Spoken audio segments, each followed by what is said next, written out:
Muito obrigado por aceitar o convite. Seja bem-vindo ao Observatório Nacional. É um prazer estar aqui.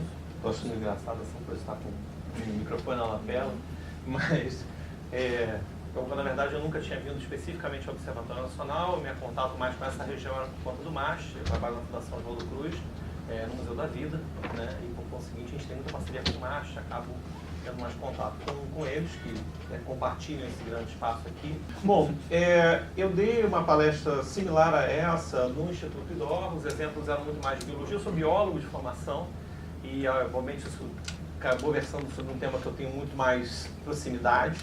De qualquer forma, eu fiz umas adaptações para tentar puxar alguns temas que pudessem ter a ver com questões de astronomia. Por um acaso, a primeira coorientação que eu peguei de uma dissertação foi de um profissional do planetário que exatamente estava fazendo uma avaliação das inter-relações entre os sites de planetário no mundo, né, o Nael Araújo, e que obviamente por conta disso tem alguma proximidade, né, com o grande campo da astronomia. Então vamos lá para a gente começar isso. Bom, esse sou eu, né, vocês já estão me vendo aqui também, de qualquer forma o currículo já foi colocado. Sempre começo um pouco com essa visão mais geral da equipe das pessoas que estão fazendo atualmente teses ou dissertações ou especialização comigo. Os temas que a gente tem abordado normalmente tem muito a ver com dados cientométricos, né, informação que a gente pode estar obtendo a respeito da produção acadêmica brasileira em diversos tipos de campos, né. A gente tem uma pesquisa em andamento de uma tese de doutoramento da Ana Maria Ferreira Carvalho, que está buscando entender um pouco mais a questão da literatura cinza, como é que está essa questão da mudança, né, do uso das teses e dissertações por conta da digitalização dos documentos, né? Antigamente ficavam guardadas numa biblioteca, uma certa dificuldade de acesso, hoje em dia tem uma certa expansão nisso. A Yara Pereira Vidal, que está tentando ver a partir da base-lax, extração de dados que a gente tem dos indicadores DOI para os documentos, até que ponto a gente consegue também perceber um pouco melhor a propagação desse conteúdo que tem ciência por meio, né, de Facebook, Twitter e outros dados chamados assim altimétricos, a gente vai para mais à frente, e até coisas que tem um pouco mais a ver com a rotina da Fiocruz, que é o que a Elaidiane tem pesquisado, né, que tem a ver com o cruzamento de dados que a gente obtém do Google, por um lado, e do outro lado, base do Sinan, base de casos de doença, base de casos que a gente encontra de pessoas que são diagnosticadas com arboviroses, como dengue, zika, chikungunya, né? Como é que a gente traça talvez alguns paralelos com isso. Outros alunos também, o Scroll tem desenvolvido uma ideia de tentar fazer um certo crossover entre dados da bibliometria, né, de citações, e do outro lado dessa questão que a gente tem dos dados, né, que a gente consegue obter de compartilhamento, né, um estudo de impacto mais altimétrico da questão da divulgação científica por ações que você tem artigos em revistas, falando um pouco mais sobre o que estão publicando, que é o trabalho mais da Marina. O Zé Antônio está tentando ver um pouco mais da interface dos blogs por meio do sistema de research blogging, onde as pessoas citam artigos dentro dos blogs. E por último, o Marcelo do Prado está na especialização pegando uma análise da revista Memórias do Instituto Oswaldo Cruz, uma revista centenária, então a gente acaba tendo coisas fantásticas, como no meio de um determinado levantamento de dados a gente descobre um cara falando, nossa, que legal, e está falando de um artigo do Carlos Chagas de 1920 e tanto, e ele está citando aquele artigo no meio de um tweet, por ele estar podendo encontrar online aquilo, né? É uma coisa muito interessante a gente poder observar. Bom, são as linhas principais que eu tenho trabalhado atualmente, e também a questão da divulgação científica em museus de centro de ciência, né? Estou, obviamente, acelerando um pouco isso, mas é só para dar uma ideia. Esse é a grande definição de campo que existe dos estudos métricos da informação, a infometria mais amplamente, a bibliometria, a centometria, e até chegando nos campos como da altimetria e da volumetria. E coisas que principalmente a gente tem estudado muito comparativos que a gente pode ver do ponto de vista institucional. Será que de repente o que a Fiocruz produz hoje e está publicando comparativamente, né, com outras instituições dentro de uma mesma amostra, né, de revista similar, será que a gente tem mais tweets, mais Facebook pages dando algum tipo de retorno? Será que a gente vê uma repercussão mais em blogs? Esses foram dados de uma análise preliminar que a gente estava fazendo, vendo uma força maior na questão dos blogs, por exemplo, comparativamente ao que a gente tem, né, em relação ao outro, eles só podem ser comparados entre si, né, não do ponto de vista percentual como um todo, mas ao mesmo tempo uma diferença maior na questão de tweets, né, a gente tweetando mais no Brasil e talvez tendo uma ação menos mensurada em relação a blogs. Tem que tomar um pouco de cuidado também disso por conta dos recortes, né? algumas dessas ferramentas acabam tendo reportes muito centrados, né, na informação que está disponibilizada nos Estados Unidos, né, de repente não estão mapeando tão bem nossos blogs, parece que a gente está pior e não é exatamente isso que está acontecendo.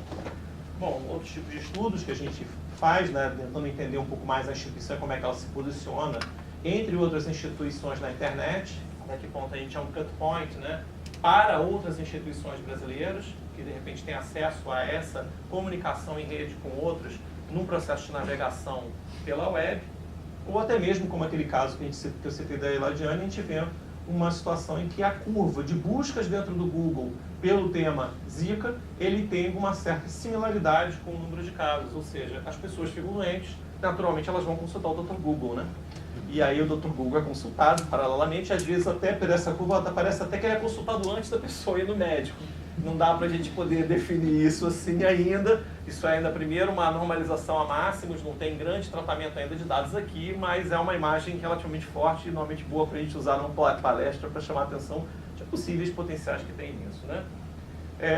Outras questões também importantes, eu fiz uma vez um texto perguntando, né, se os cientistas também dormem, para ver a que horas eles iam deitar e quando é que eles estavam acordados atualizando o Lattes. Pegando a base de dados do Lattes, 4.370.000 currículos, aí descobre que o cientista padrão brasileiro ele vai dormir por volta das 2 horas da manhã, por volta das 8 ele já está voltando a atualizar o Lattes novamente, ele tem um pico de atualizações, ele baixa um pouquinho a atualização na hora do almoço, depois ele sobe novamente. Então a gente pegou esse total de 4 milhões e foi ver só a hora de atualização, a última atualização do Lattes e conseguiu observar um pouco isso. Parece um pouco uma brincadeira, a gente pensa, pô, mas por que essa curiosidade? Porque se eu vou coletar dados do Lattes, eu vou preferir esse horário aqui. É o horário de menor interferência. É o horário que, se eu estiver martelando o servidor do Lattes coletando dados, eu não estou atrapalhando provavelmente ninguém que esteja mandando o seu Lattes para ser atualizado para aquele edital. E a última coisa que eu quero é causar algum tipo de impacto negativo nisso, né? Bom, mas vamos em si para o que nós vamos falar hoje. Isso era só para dar um pouco da introdução, vocês conhecerem melhor o que eu faço, quem sou eu e algumas possibilidades, né, de levantamento desses estudos. Eu vou começar falando sobre um processo mais de indicadores tradicionais de ciência. Eu fiz um levantamento daqueles absolutamente expresso, não desambiguei nomes, não fiz grandes filtragens de palavra-chave, mas apenas para dar uma certa ambiência em relação a dados que existem de coautoria com pesquisadores do Observatório Nacional. Por que não? Da outra vez foi no caso do IDOR, se amanhã eu for falar em algum outro lugar sobre esse tema, eu vou obviamente tentar trazer um pouco mais para próximo isso. Vamos falar um pouquinho sobre a altimetria, que é exatamente onde a gente vai encontrar um pouco dessa mensuração, dessa relação da ciência com as mídias sociais, a sua divulgação nas mídias sociais, entender um pouco mais o que está acontecendo por aí e, principalmente, pensar um pouco onde é que a gente quer chegar, aonde talvez nós, enquanto cientistas, estamos querendo que a nossa pesquisa, etc., seja falada, seja divulgada, de que maneira isso pode estar acontecendo. Rapidamente falar sobre algumas dessas ferramentas agregadoras, mas a gente vai focar principalmente na Altimetric, que é um grande agregador de informações. Eu destilo algumas críticas a ele mais no final, num determinado trecho aqui da palestra. Falar um pouco sobre o Top 100, pesquisas com coautoria brasileira, né, que tiveram nesse Top 100, o que a gente deseja para a pesquisa, e depois um pouquinho final sobre ciências e mídias sociais, um pouco também de entendimento sobre essa divulgação, a busca de informação na internet, como é que a gente chega nisso tudo. Bom, vocês provavelmente já devem daqui e dali ter tido contato com a questão do Science Citation Index, né, os índices que existem, onde você pode levantar quem está citando um artigo que você tenha publicado, de alguma forma. Isso foi uma invenção relativamente antiga, em 1955 o Gene Garfield pensa sobre esse assunto, publica esse artigo. Garfield morreu esse ano, se não me engano, foi ano passado, a gente agora perde um pouco a noção do tempo, né, em função disso, mas ele teve um impacto muito importante do ponto de vista não só da ciência, como de todas as medições que a gente tem e acompanhamentos a respeito da ciência. Ele vai pensando sobre as oportunidades que você teria a partir do momento em que você conseguisse acompanhar quem cita seu artigo. Ou seja, ele tenta trazer um pouco de volta com esse pensamento, algo que meio que ficou perdido do ponto de vista de diálogo de ciência. Quer dizer, as cartas que eram trocadas nas grandes revistas, que um respondia o outro, depois vão caindo. Não deixa de existir a seção de cartas, claro, mas você começa a ter o artigo que ele dialoga a partir de um novo artigo que cita o artigo anterior e vai seguindo desta maneira. Isso passou a ser a prática, né, ao longo dos anos. E ele em 55 fala, é preciso que a gente consiga ter um pouco mais de acompanhamento disso. Se eu puder ter informações dizendo que um artigo foi altamente citado, significa que provavelmente ele teve algum grau de avaliação significativo pelos pares, provavelmente um artigo importante que eu leia sobre ele. E ele estava pensando muito nesse momento, no primeiro momento, no nível do artigo, ou seja, no article level metrics, como se fala. Pensando sobre isso também, isso obviamente vai evoluir para outras questões. A gente vai citar isso um pouquinho mais à frente. Mas as principais questões e promessas de Garfield estão aqui. Ele faz essa publicação, ele chama o potencial de você ter um índice baseado em citações para reduzir uma citação acrítica, ele coloca isso dessa maneira. Esse índice permitiria ao cientista saber sobre artigos que citaram ou criticaram artigos para excluir os menos interessantes ou influentes, permitiria que o autor acompanhasse a discussão acadêmica de seu trabalho. Ele fala em 1955. De uma maneira geral, o que eu escuto dos pesquisadores eles não, hoje em dia, mal têm tempo para saber que o artigo dele foi citado. Eventualmente, quando tem que fazer algum tipo de relatório, que seja, comenta que foi citado tantas vezes, mas nem vê quem citou e como citou ou como se apropriou. E o que não é incomum é que, às vezes, até o seu artigo é citado de uma maneira absolutamente equivocada e é isso aí. Está lá, está dito o que você falou, as gralhas vão seguindo e passando adiante, tudo vai se confundindo ao longo do tempo. Mas faz parte desse processo, né? Mas, no meio dessa história toda, há também a criação de uma ideia diferente, que é a ideia de que você poderia juntar esses, vamos chamar assim, impactos individuais de seus artigos a partir das citações, numa ideia de que você poderia dar uma espécie de nota, um fator de impacto, né, que vocês devem estar acostumados com essa ideia, né, para uma revista. Ou seja, de alguma forma, a revista teria uma média, dentro de um determinado período, de citações que seus artigos receberiam. E isso, de certa forma, serviria no interesse da revista, para divulgar, né, o quão, vamos dizer assim, extrato superior ela seria, o quão boa ela seria. Bom, a Nature, por exemplo, teve uma época que chegou no índice 42, e ela achou isso ótimo, porque 42, como vocês todos sabem, é a resposta para a vida, o universo e tudo mais, e também é a resposta para a Science. Tanto que eles diziam que valeria pagar $42, 42 libras ou 42 euros, não importa o câmbio, não tem câmbio entre eles, é 42. E o índice de impacto seria 42. Mas o que Garfield fala, em 1999, é o seguinte: like nuclear energy, the impact factor is a mixed blessing. I expected it to be used constructively, while recognizing that, in the wrong hands, it might be abused. E basicamente o que a gente vê ao longo do tempo é um grande abuso do conceito do fator de impacto. O fator de impacto acaba não tendo o uso que ele deveria ter. O gestor, ele quer um número, ele adora um número. Quando você faz algum relatório, você diz que publicou numa revista de impacto X, serve para uma justificativa objetiva, simples e clara.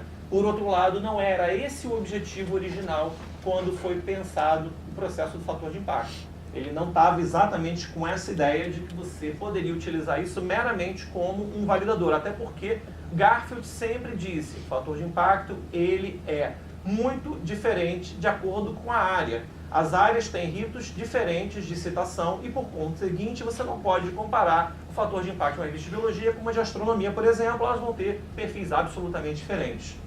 Enfim. Mas do ponto de vista das métricas em si, normalmente se diz que existiriam 4 níveis de métricas. Eles não são níveis do ponto de vista de um em cima do outro, né, mas poderia ser nível A, B, C e D, para ficar mais claro. Eu usei 1, 2, 3 e 4, mais em função, talvez, da maneira como eu tinha construído essa ideia aqui, esse slide em si. Mas você pode pensar nessas métricas focadas na contribuição acadêmica individual, focadas nos espaços onde são reunidas as contribuições acadêmicas individuais, ou seja, uma revista, por exemplo, focadas na produção dos autores ao longo do tempo, quando a gente vai tentar analisar um Lattes, o que a pessoa tem de história, biografia de produção acadêmica, ou focadas na produção de grupos e instituições ao longo do tempo. Como eu fazer um levantamento, como eu tinha citado, da Fundação Oswaldo Cruz, na qual eu vejo, né, como é que está tendo essa repercussão da Fundação Oswaldo Cruz ao longo do tempo. Né? Dentro dessa ideia de métricas tradicionais, a gente pode pensar, de um lado, na questão desses dados em si, ou a gente pode ir para um outro tipo de análise. A gente pode começar a pensar um pouco sobre a ideia da colaboração e como se dá essa colaboração entre os pesquisadores e como é que eles trocam. E isso é uma forma da gente ir indo na direção da ideia também de mídias sociais, mais à frente. Eu peguei rapidamente, numa análise muito superficial, sem fazer uma desambiguação de nomes, ou seja, se por um acaso o Luan tiver um nome no meio e tiver assinado Gezi L ou Gezi LA, vai aparecer como Gezi LA de um lado e Gezi L do outro, né?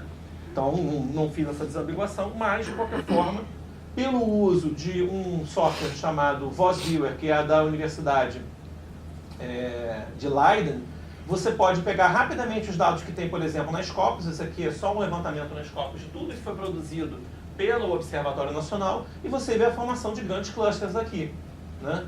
Tem um cluster aqui, tem um outro aqui, tem um outro aqui, né? Você tem, fundamentalmente, você tem alguns profissionais aqui fazendo pontes para cá. Esses profissionais podem ser do Observatório Nacional ou alguém que foi colaborador de ambos os lados, mas que não é do Observatório, né? Eu não sei, por exemplo, quem é Castanha da FJ. Tem a menor ideia. Pode ser um pesquisador de outro lugar, mas que publicou tanto com pessoas desse lado de cá como desse lado de cá, e por isso está fazendo essa ponte, como o Prada F está fazendo esse mesmo papel, Guinardi está fazendo aqui, você tem um grupo pequeno aqui também, de Pasquini e da Silva, também fazendo essa ponte.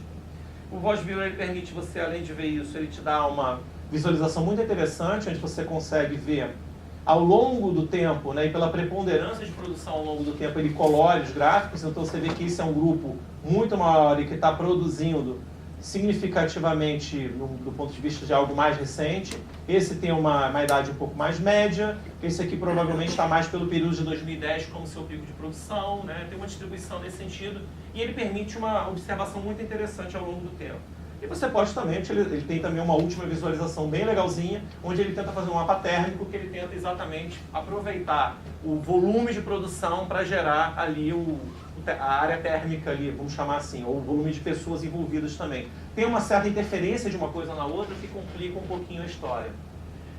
Uma das coisas curiosas é que, óbvio, alguns tipos de descobertas, dependendo do campo, como as grandes descobertas da genômica, algumas da astronomia, têm artigos com múltiplas autorias, o que faz distorções, porque você talvez, neste caso aqui, essa montoeira, vamos chamar assim, de gente, pode ser um conjunto muito grande de pessoas que estavam publicando um mesmo artigo e que não foram filtradas num dado momento.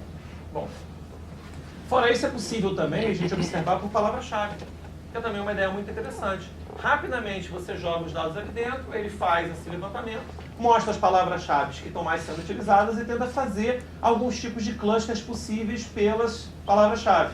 Cosmologia, large scale structure of universe, galaxy, high redshift e outras coisas, enquanto que Brasil, South America e gravitation estão um pouco mais para cá, outras coisas estão um pouco mais para o outro lado, optical microscope, asteroids, satellites, óbitos, veio fazendo um outro grupamento aqui. Isso, obviamente, é um processo de agrupamento que ele tenta pegar as palavras-chave que estão vinculadas aos artigos e aproximar elas, né? E você pode também ver ao longo do tempo, o que demonstra também situações interessantes, que talvez um ou outro termo ficou um pouco mais para trás e outro está um pouco mais recente. Me chamou a atenção o data analysis com uma cor levemente mais para o alaranjado, talvez uma tendência de cada vez mais você está fazendo análise de dados nos trabalhos, né? Algo que sempre existiu, claro, né? Mas que talvez pelas oportunidades que tem hoje está indo mais para o lado. Mas a interpretação disso cabe muito mais a vocês do que a mim. Eu não sou da área, eu sou apenas um estrangeiro que pegou os dados e fiz, né, um olhar rápido sobre o tema, né, com uma ferramenta que dá essa informação relativamente rápida. Só uma pergunta. Sim. Nesses gráficos, nesses fotos anteriores, você pegou, são os artigos em que o nome do Observatório Nacional aparece. Que o nome do observatório aparece como affiliation. Ou seja, não é que a pessoa escreveu... Assim, a pessoa se identificou como sendo Observatório Nacional. Pelo menos um dos autores se identificou como sendo Observatório Nacional. Eu estou perguntando isso porque a gente teve, talvez há 6 ou 8 meses, uma pessoa que veio falar especificamente, não no seminário, só um grupo aí, você utilizando as ferramentas semelhantes a essa.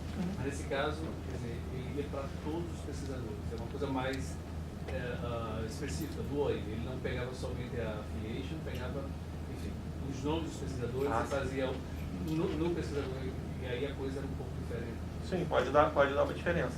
Se você fizer, por exemplo, por lattes, você pode fazer esse levantamento usando o levantamento por lattes, usando a vinculação do pesquisador, e aí ele vai estar sendo visto independentemente se a publicação, ele declarou affiliation ou não. Claro. Né? É um outro tipo de Quando ele recorte. tem um raio-x do ON, aí ele foi direto no lado dos pesquisadores do Sim. Ele usou o que? Scriptlat, por um acaso? Bom, Scriptlat é uma ferramenta ótima para isso, inclusive.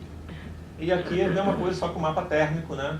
Com a mesma questão, só que usando uma outra forma de observar isso, né? E o Force Builder é uma ferramenta muito prática e rápida. Mas o fundamental para a gente pensar é o seguinte: quando a gente está pensando em produção acadêmica, né, está pensando em estar cada vez tendo mais oportunidades de colaboração, a gente sempre tem que pensar que o melhor colaborador do mundo é o ETOL. O ETOL é o melhor colaborador do mundo por um motivo muito simples. O ETOL ele tem um índice H de 333. 333 é metade de 666, o que significa que ele é meio besta, tá? E ele realmente é um pesquisador no Google Scholar que ele tem um índice altíssimo de colaboração. Tirando a brincadeira em si, né, a gente tem que imaginar cada vez mais que essas questões das colaborações entre os pesquisadores, obviamente, são coisas positivas, né, que levam a um melhor processo de divulgação do próprio trabalho, oportunidade de cada um ter o seu expertise em determinado tipo de coisa que ele é capaz de fazer, e cada vez uma ciência onde as pessoas têm o maior número de trocas possíveis é uma coisa a princípio positiva. Claro, existe sempre espaço para a autoria singular, isso não deixa de existir, mas a colaboração é uma oportunidade muito interessante.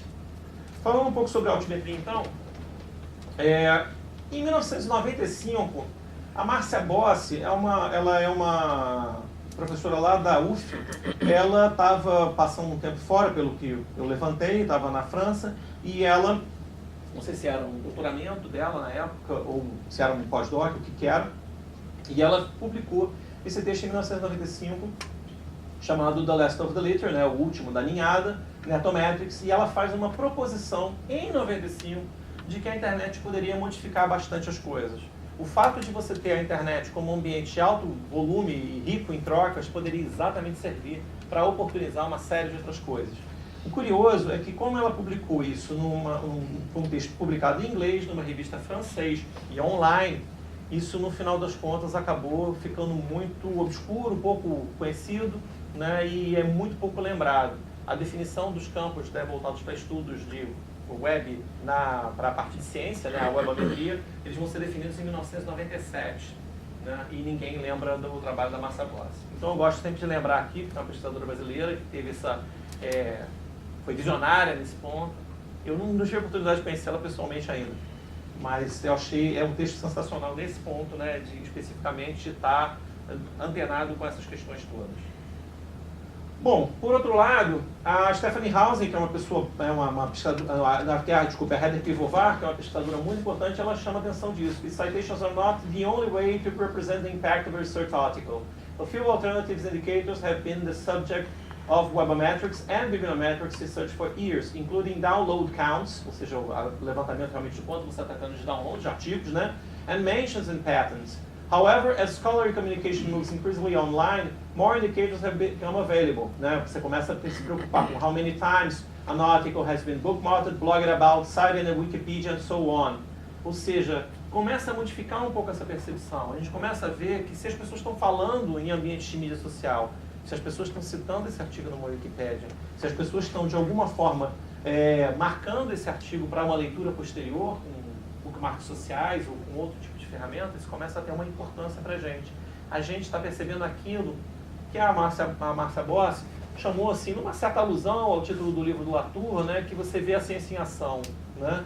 Você perceber o que está acontecendo do ponto de vista da ciência enquanto ela está na sua prática, sem entrar no mérito do que versa o livro. Ela usou apenas quase que o título aí naquele momento, né? These metrics can be considered altmetrics, alternative metrics of impact, a ideia de métricas alternativas desse impacto. E ela chama atenção que, appropriately enough, the term altmetrics was first proposed in a tweet. Ou seja, a primeira menção de uma métrica, né, de um sistema de medição de métrica alternativa, ele se dá num tweet e não numa publicação. E esse tweet é altamente citado. Várias pessoas citam o tweet e não citam o manifesto altimétrico. Eles, quando querem falar sobre altimetria, eles acham exatamente, as pessoas acham sensacional, e eu estou citando aqui, inclusive, o quê? O tweet. É sensacional que um sistema de medição de métrica alternativa tenha começado num ambiente, né, como esse. Não dá para a gente perder de vista de que, hoje em dia, as redes sociais têm cada vez mais se unificado e dominado no mundo. A gente tem, basicamente, Facebook. Isso aqui é um mapa de janeiro de 2017 sobre o uso de redes sociais. O Facebook domina o mundo inteiro. A gente só não tem Facebook efetivamente em alguns ambientes. Você tem aqui o Instagram, né, tendo alguma presença em alguns países específicos, como aqui é Angola, Moçambique, aqui é o Irã. Você tem o Kizone, que na verdade é uma espécie de rede social chinesa, né, mais fechado nesse ponto. Você tem o VKontakte e o Odnoklassniki. O VKontakte é um virtual contact, uma coisa assim em russo. A Odnoklassniki é a primeira classe em russo, até onde eu consegui traduzir. Né? E eles estão, obviamente, nessa região, né, dos países que eram na antiga União Soviética, né, os países que têm proximidade com eles. Teve até o caso, né, do VKontakte, que foi recentemente invadido por brasileiros por conta da história da baleia azul. A gente vai falar sobre isso mais à frente. E a segunda rede mais utilizada no mundo, ela vai variar já um pouco mais. Enquanto que o VKontakte ele é o principal na Rússia, o Odnoklassniki é o segundo, ou seja, os russos são de um lado e do outro, né? O Brasil é Instagram. Você tem uma diferença do Reddit especificamente na região da Noruega e do Canadá, e o Twitter ele é altamente utilizado em muitos desses outros países. O Japão, aliás, é o único que tem como primeira rede social o Twitter. A cultura japonesa acaba tendo uma relação muito forte com a ideia do Twitter, é engraçado isso. Aqui um pouco também uma ideia de dados que a gente tem sobre o número de usuários que seriam, obviamente que não é muito difícil você filtrar a questão dos bots, né, mas estão aí. E um pouco dessas perspectivas que você tem em relação às características, se você está falando de um para um ou de um para muitas pessoas, e até que ponto essa comunicação ela é efêmera ou ela é permanente. Enfim. Bom, para a gente poder fazer esse tipo de análise do ponto de vista de ciência e tentar entender essa ciência no ambiente das mídias sociais, normalmente a gente vai precisar de um agregador qualquer de dados. Claro, a gente pode rodar algum tipo de levantamento por API, para alguns tipos de estudo a gente até faz, mas na maior parte das vezes é mais fácil a gente utilizar um agregador, porque ele já dá isso relativamente filtrado e mantém um certo padrão para comparabilidade, porque às vezes a forma como você programa uma API em relação ao outro, como você fez, pode dar alguma flutuação, você tem pelo menos um terceiro dando conta disso em alguns casos. Um bem conhecido é a Plum Analytics. Ele normalmente é utilizado mais por instituições e ele tem toda uma relação contratual para isso. Você tem o Impact Story. Qualquer um de vocês pode criar um Impact Story e ter um levantamento, né, a partir do momento que você bota lá o seu OCID, né, seu Auto Identification, né, aberto. Você pode passar a ter esse acompanhamento do que você produziu, quantos tweets foram dados, quantas citações você teve e ver um pouco sobre isso. Mas o mais comumente falado é a questão do Altmetric, né, que é de uma empresa privada. Esse aqui é um artigo que foi feito por ninguém menos do que Barack Obama. Ele conseguiu ter seu top, né, o top de 2016 em termos de citações altimétricas. A gente pode observar aqui uma série de dados como quantos tweets recebeu, quantas citações em blog recebeu, quantas vezes ele foi citado em news outlets, ou seja, matérias de imprensa que são de alguma forma monitoradas, Facebook pages, páginas da Wikipédia, né, e uma série de outras coisas, até como você tem os próprios leitores que estão utilizando uma ferramenta, né, de acompanhamento de citações, né, e de organização de papers, que é o Mendeley. Bom, mas vamos falar um pouco agora sobre os resultados de 2016 dos top 100 Altmetrics, tá? Ou seja, os 100 artigos que tiveram o melhor resultado em 2016 do ponto de vista de divulgação em Facebook, Twitter e outras coisas. Bom, o primeiro lugar deles é o Barack Obama.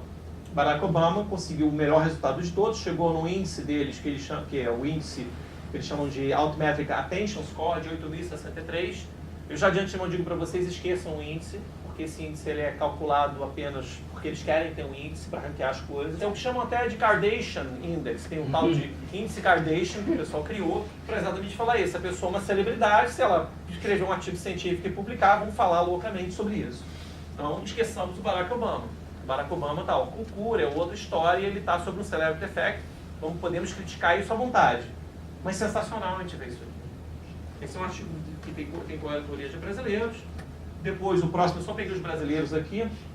O 82º, o segundo artigo que tem coautoria de brasileiros, é o 82º lugar, é sobre uma questão de Brain-Machine Interface, né? É uma coisa que está muito na moda nessas questões de neurociência, né?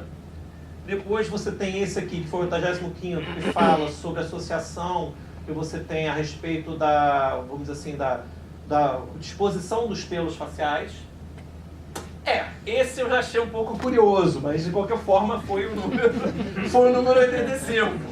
É um artigo que provavelmente tem interesse do ponto de vista acadêmico, sobre uma série de discussões sobre o locus, onde você tem disso, mas pode ser um pouco mais anedótica, né? Essa curiosidade que despertou tudo, ou seja, uma certa, mais facilmente imediatizado, vamos chamar assim.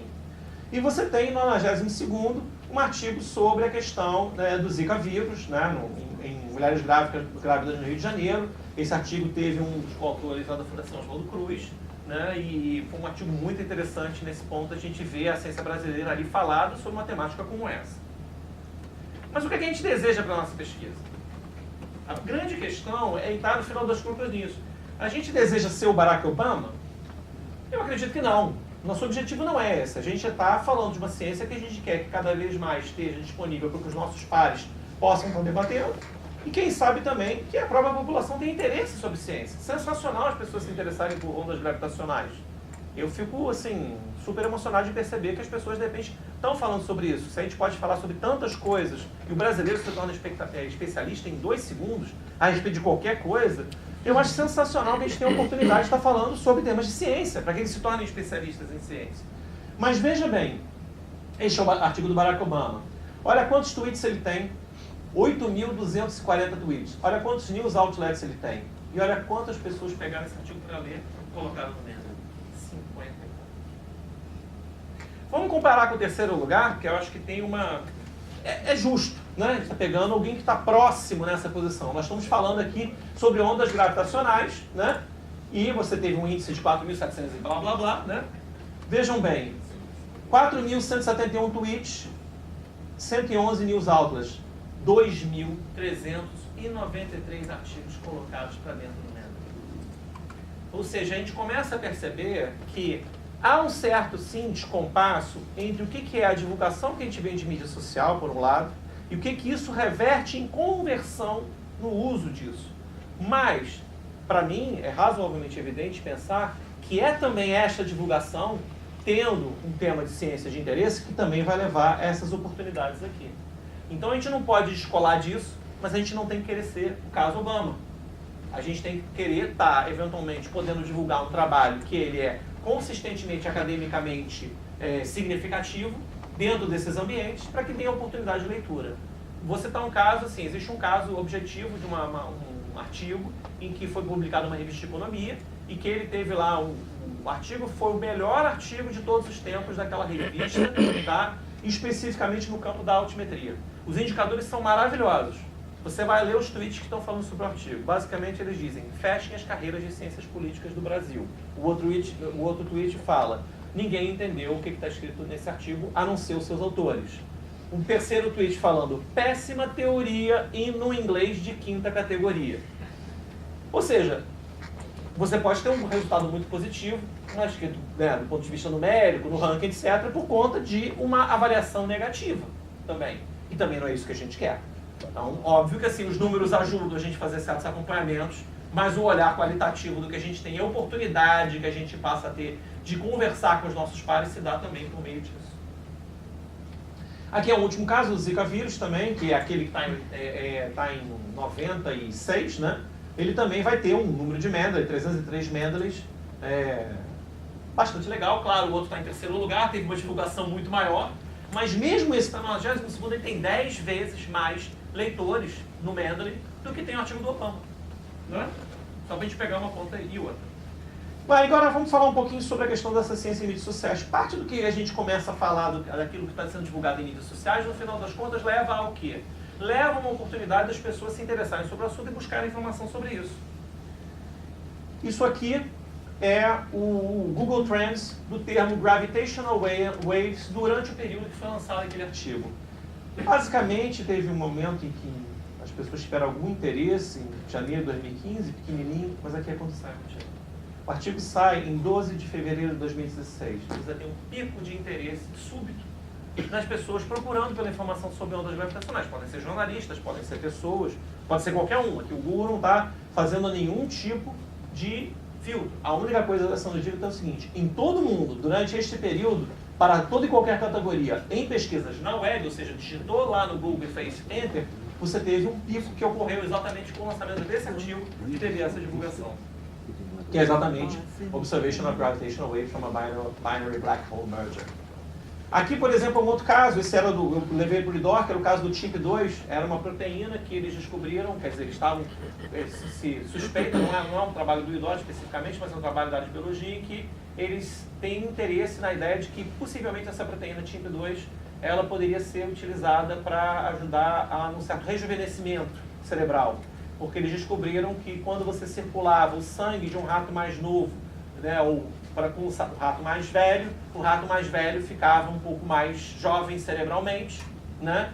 Não vamos discutir o que aconteceu com o rato mais novo, não tenho ideia. Espero que ele esteja bem. Mas, de qualquer forma, eles descobriram, no final das contas, estavam suspeitando de que isso seria a causa da TIP2. Já estava comentando com o Luan aqui na entrada, que já tem uma startup, pelo menos isso sai no Facebook, não sei se é fake news, por favor, mas, de qualquer forma, estava saindo no Facebook que estavam criando uma startup para fazer com que as pessoas, adolescentes, doassem sangue para pessoas mais velhas. Estranho. Enfim, as coisas começam a ficar um pouco esquisitas. Não, aqui na verdade é uma normalização a máximos. Tá? Então 100 seria o máximo que você tem. Na realidade, assim, o pico em si, ele pode ser menos expressivo do que a gente imagina. Porque, como ele está sendo normalizado a máximos, pode ser uma diferença, na verdade, não muito grande entre essa parte e aquele máximo que foi obtido. Né? Eu posso ter uma diferença numericamente muito pequena. O Google Trends não te dá essa informação, não diretamente, não por essa ferramenta. Você pode fazer um convênio com a Google para você fazer levantamento de dados. A gente até estava vendo um para levantamento de dados relativo a arboviroses com a Google. Provaram, mas aí tem que passar todos os protocolos para eles darem os dados brutos, né? Você saber quantitativamente o número de buscas. Mas assim, tem que tomar um pouco de cuidado com isso, porque você pode ter um pico com uma diferença relativamente pequena quantitativa, tá? De qualquer forma, expressa uma mudança de padrão aqui. É só nisso que a gente está se fiando nesse ponto aqui. Aqui um pouco dessa continuidade sobre a história dos ratinhos, né? Mas não vou entrar muito nesse meandro aqui. São os diferentes tipos de notícias. Teve a notícia que foi dada pelo Nature News e pela própria Nature, e ambas as notícias tiveram repercussão, né? Diferentes, um pouquinho diferentes. Mas a gente está achando isso muito sensacional, né? A possibilidade do sangue de cordão umbilical. Na verdade, esse trabalho foi feito primeiro com recirculação entre um rato jovem e um mais velho, e depois eles pegaram só o sangue de cordão umbilical de ratos para passar, para não ter essa recirculação. E a gente está achando que está tudo sensacional, né? Está tudo lindo, porém, você começa a observar na parte de peer reviews, ou seja, a possibilidade que existe hoje em dia de você fazer um peer review público do artigo pós-publicação, em que as pessoas estão criticando o artigo, dizendo, olha, tem que ver isso melhor, na verdade tem vários exemplos absolutamente complexos em relação à homogeneidade dos dados, para você aplicar variância, ou seja, um artigo que teve uma repercussão inicial já está sendo criticado pelos public peer reviews ali. Isso é anônimo? Essas revisões são anônimas? Esse public peer review pode ser ou não. Ela é pública, você pode ou não ser anônimo. Você tem a opção de se declarar. E isso é uma das ferramentas que eles levantam aqui. Você vai ter ideia, você vai ter dados de news, de blogs, de Twitter, tem a parte de peer reviews, que aí normalmente tem a public peer e tem uma outra, e você pode fazer acompanhamento dos seus artigos desses peer reviews públicos. Tem Facebook, Wikipedia, Google+, Reddit. Reddit tem muita discussão em Reddit. Reddit é sensacional nesse ponto em termos de discussão. O Google+, às vezes, porque ele é um pouco mais aprofundado, o dado que a gente consegue levantar, às vezes também tem umas críticas interessantes. Twitter, em geral, é muito divulgação só. Leiam o artigo, entendeu? Só falam, só replicam a coisa. É raro você ter crítica. Esse caso da revista Economia foi uma tristeza, porque foram 18 tweets bombardeando o caso lá da publicação. Enfim. E por último, você tem também um outro dado que pode acontecer. Esse aqui é um caso interessante também. Na verdade, é uma publicação que foi feita pelo grupo lá do IDOR, que eles estavam vendo que a armina, né, estimularia a proliferação de Human Neuroprogenitors, ou progenitores neurais humanos. A armina, na verdade, é um derivado que tem a ver com o ayahuasca, e eles estavam fazendo esses primeiros levantamentos. Tiveram uma série de respostas, resultados, discussões acontecendo. E aí, de repente, no meio dos comentários do tweet, você tem esse daqui, né? De uma pessoa que vai lá, que se identifica com Read Lars 8, né? E que basicamente coloca, segundo eu consegui traduzir no meu parco russo, era... Eu não entendi direito, é para comprar ou não os cogumelos, entendeu? Porque no final das contas está vendo uma notícia sobre ayahuasca. Quem é russo? Natália. É mais ou menos isso ou não? Também acho que é na língua ucraniana, na verdade, porque texto, como está escrito e como pontinha, Mas realmente que estamos comprando... É ucro-russo, mistura.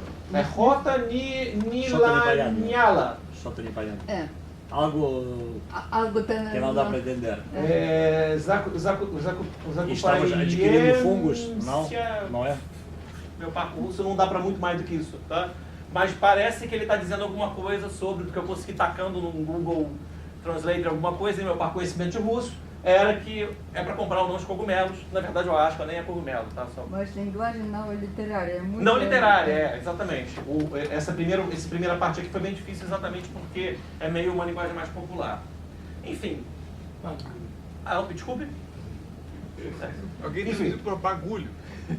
Bagulho, pode ser. Aqui tem alguns links que a gente pode explorar daqui a pouquinho. Deixa eu só finalizar então com algumas questões. Eu falei muito sobre Altmetric como uma fonte possível de dados, mas exatamente no Twitter eu estava comentando sobre isso, né, falando, olha, quanto mais eu vou entendendo o tal do Altmetric Attention Score, mais eu fico surpreso com as seus assumptions, né, e o lack of effectiveness, a falta de efetividade do que ele está colocando, né?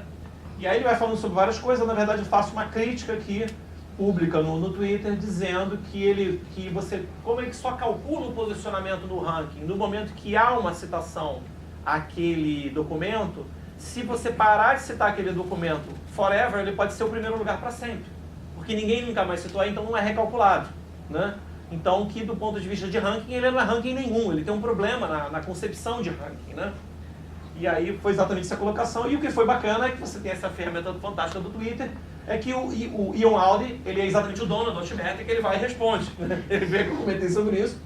Ele fala, olha, o contexto em relação, tem um problema que é calculado naquele momento, mas eu concordo, porque seria melhor fazer isso de uma forma consistente no tempo, porém seria computacionalmente muito custoso, mas a gente está tentando resolver esse problema, né?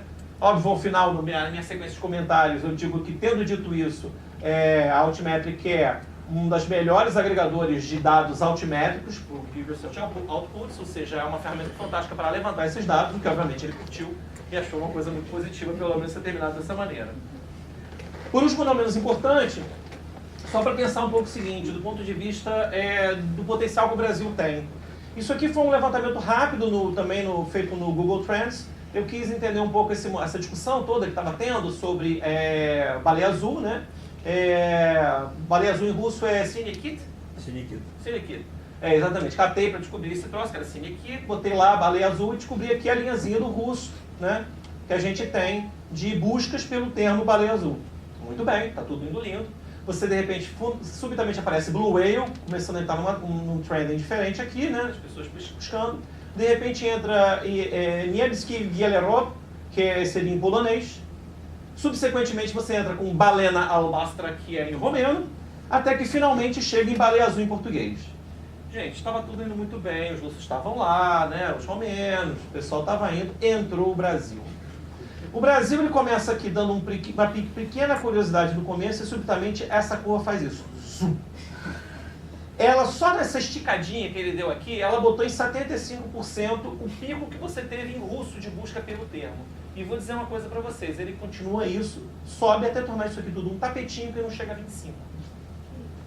O potencial que existe no Brasil das coisas viralizarem, das pessoas buscarem informação na internet e saírem atrás, é enorme. Isso, obviamente, pode ser extremamente desastroso, como nesse dado aqui, como pode ser uma oportunidade fantástica se a gente puder estar estimulando as pessoas para saberem mais sobre ciência, de alguma forma, né? Ou ter interesse sobre temas de ciência. Mas, assim, numa situação como essa, desse exemplo, é um exemplo triste. Diga. Mas isso geralmente também é sempre uma coisa muito localizada, muito rápida, porque não sei se as pessoas continuam, você vê que na Rússia as pessoas continuaram procurando por baleia azul durante um longo intervalo de tempo. Sim. Mas aqui, de repente, dá aquele pico, como é aquela busca lá pelas gravitational waves que você mostrou no Google.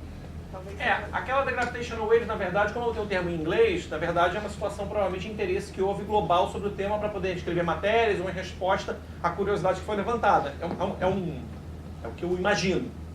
Eu não tenho uma resposta pronta que comprove isso que eu estou dizendo, é só uma sensação que me dá. De fato, o Brasil ele tem muito essa coisa, das coisas que dão quase como um rocket, né, subindo, que nem uma loucura, e de repente desaparecem. E elas não dão muita sequência. Mas também existe um certo fenômeno ao longo do tempo que a gente vai observando, que é o quê? Conforme você vai mantendo as pautas, as pessoas vão ganhando essa ideia de expertise. O quanto, de repente, subitamente, o Brasil entende sobre STF, gente. O Brasil não entendia nada sobre como é que era o Supremo Tribunal Federal. Nós temos agora 200 milhões de especialistas de como funciona o Supremo Tribunal Federal. Isso não é à toa, é porque virou pauta. Então, também, as sequências de pautas que a gente pudesse ter sobre determinados temas também ajudariam nesse processo. Por esse rápido interesse, mas eu concordo plenamente. A gente também tem um interesse muito súbito e também aquilo desaba de uma hora, subsequentemente, com uma rapidez muito grande. E por último, e não menos importante, essa questão, que é a questão da mediatização, que é um fenômeno que acontece muito atualmente, né? Esse aqui é um exemplo de um artigo que foi feita uma pesquisa, né, pelo pessoal da Universidade de Vanderbilt. Eles estavam exatamente com esse artigo querendo falar sobre a possibilidade de você melhorar um sistema, né, de obtenção de energia usando uma parte em sílico e uma parte usando o fotossistema 1 biológico. E eles fizeram a ligação desses dois sistemas porque dariam um melhor rendimento, né, na obtenção de energia. E, por um acaso, o que aconteceu foi que eles resolveram extrair esse fotossistema 1 de espinafre.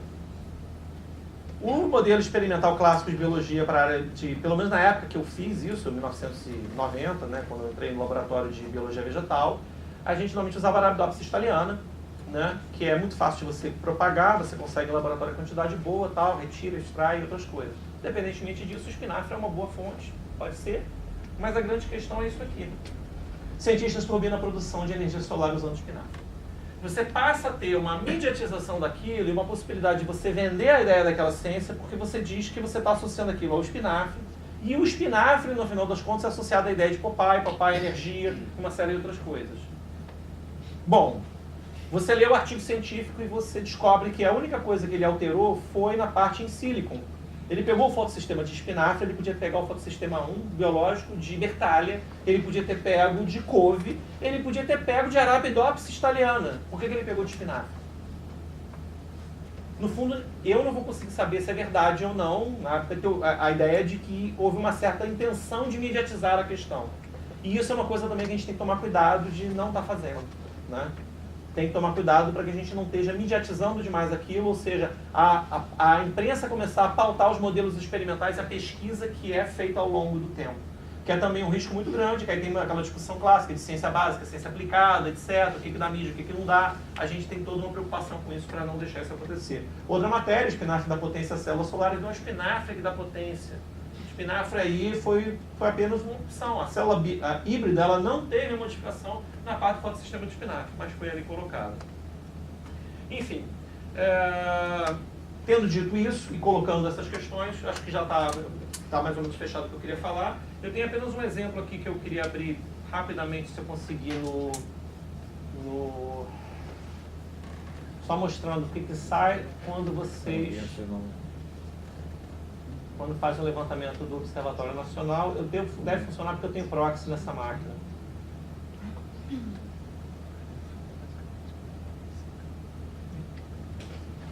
Vamos ver se vai dar certinho. É, exatamente. Quando vocês vão na Scopus e fazem um levantamento de dados, vocês têm aqui são exatamente, ó, o Affiliation ID Observatório Nacional, tem um número do lado para garantir que é este observatório, né, então. Tem as várias publicações, e se eu pegar uma publicação dessa aqui qualquer e quiser saber mais sobre essa, que essa aqui por um acaso acho que é a mais citada, que recebeu o maior número de citações, não, peraí, deixa eu ver, essa está em outra ordem. Vou pegar uma altamente citada para source, não pela mais recente, eu quero a mais citada. Vamos essa daqui. Eu posso ter aqui todo um conjunto de métricas hoje em dia que a gente pode observar, que a Scopus dá, e no View All Metrics você vai ter dados como citation count, quantas pessoas leram no Mendeley, e você pode ver também o social activity. E o social activity para a gente acaba tendo uma coisa muito interessante, que é exatamente essas possíveis conversas que você tem entre pares ou com o público, né? Isso é uma coisa que é muito legal, que a gente pode estar observando. Tem, por exemplo, situações, até eu peguei um caso específico daqui, que acho que é nesse aqui, desse da Altimetric, onde a gente consegue observar um caso de uma pesquisa, acho que é essa do Gravitational Wave especificamente, em que, exatamente, quando você vai descobrir a questão dos twitters, você começa a ter toda uma discussão que as pessoas vão tendo sobre isso, e uma delas, se não me engano, era... desculpa, essa aqui era nesta opção daqui, que é o Question and Answers também, é muito legal. Ele fala, aí são ambientes onde as pessoas começam a perguntar: What cosmic event would have to occur for us to notice gravitational waves in everyday life? Ou seja, uma pergunta que está lançada e colocada ali, tem toda uma discussão para isso. Tem até uma ótima, né? What is the point of listing 1000 authors for a single scientific paper?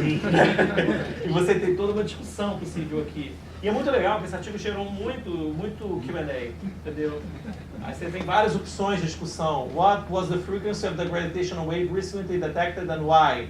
E aí vem toda uma discussão que vai sendo desenvolvida a partir daí. É uma oportunização que você está tendo hoje em dia por esse ambiente social, né, que a gente está tendo. E você tem, obviamente, redes acadêmicas como ResearchGate, a Academia.edu, que também estão tendo toda uma outra possibilidade de troca em que as pessoas estão conversando muito sobre o que é produzido em cada uma delas. Muito obrigado, gente.